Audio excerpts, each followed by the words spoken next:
হাউসকে এড়িয়ে চলছে কেন মুখ্যমন্ত্রী? স্পিকার তুমি জবাব দাও।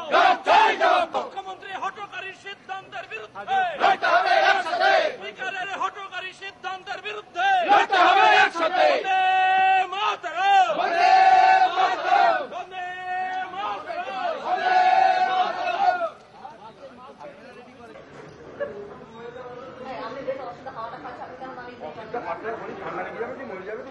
মন্ত্রী একবার নয় 100 বার জেলায় জেলায় যাবেন, 100 বার।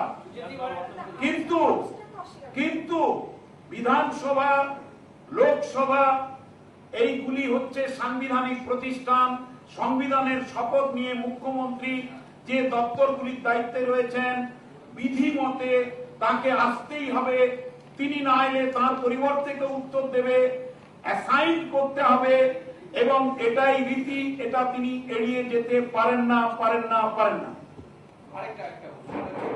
কেন বিধানসভা চলবে? বিধানসভা চলে লাভ কি? মুখ্যমন্ত্রী যদি পথ দেখাতে নেতৃত্ব দেন, তাহলে তার মন্ত্রিসভার মন্ত্রীরাও সেই পথে চলবে। তাই আমাদের দাবি, মুখ্যমন্ত্রী হাউসে আসুন, প্রশ্নোত্তর পর্বে অংশগ্রহণ করুন, বিধি মোতাবেক তিনি অংশ নিন, সংবিধানকে সম্মান করুন এবং প্রতিনিধিদের প্রশ্নের উত্তর তিনি দিন, সাপ্লিমেন্টারি হোক, বাংলার মানুষ জানতে পারুক। এই তো ঘটনা। এই জন্যই আমাদের আজকে সাময়িকভাবে আমরা ওয়াকআউট করি। কোনো কোশ্চেন নেই। এই কেমন কথা?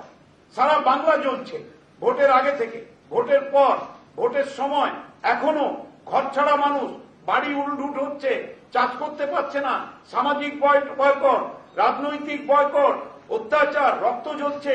মাননীয় মুখ্যমন্ত্রী, পুলিশ মন্ত্রী উত্তর দেবেন না? প্রশ্ন আছে। এটা তো হক, অধিকার জনপ্রতিনিধিদের, কেন তিনি দেবেন না?